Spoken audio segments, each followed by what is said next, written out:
మేకలను గొర్రెలను చోరీ చేసే ముఠా సభ్యులను అరెస్టు చేసి వారి వద్ద నుండి 6,72,000 విలువ గల 45 గొర్రెలు మేకలు 2 ద్విచక్ర వాహనాలు ఓ కారు స్వాధీనం చేసుకున్నట్లు చంద్రగిరి డీఎస్పీ ప్రసాద్ తెలియజేశారు. ఎస్విసి కాలేజీ రూట్లో ఒక కారులో ఈ గొర్రెలను తీసుకుని వెళుతుంటే వీళ్ళు వెంటాడి పట్టుకున్నారు.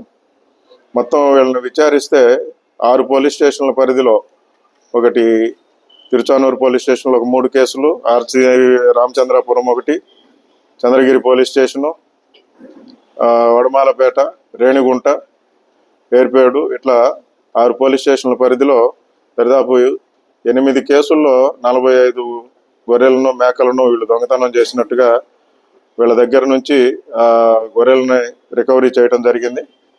అట్లనే వీళ్ళతో పాటు 2 మోటార్ సైకిళ్ళు, ఒక కారు కూడా సీజ్ చేయడం జరిగింది. మొత్తం వాల్యూ 6,72,000 రూపాయల విలువ చేసే ఈ గొర్రెలను రికవరీ చేసి మళ్ళీ తిరిగి రైతులకు అప్పచెప్పడం జరుగుతుంది.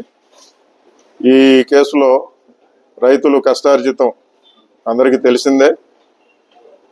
వాళ్ళకి జరిగిన ఈ నష్టాన్ని అది ఒక ఛాలెంజింగ్గా తీసుకొని కష్టపడి వాళ్ళని పట్టుకొని వాళ్ళకి రికవరీ ఇప్పించడం జరిగింది. దీని మూలంగా ఎస్పీ గారు కూడా సిబ్బందిని అభినందించి వాళ్ళకి రివార్డులు ప్రకటించడం జరిగింది.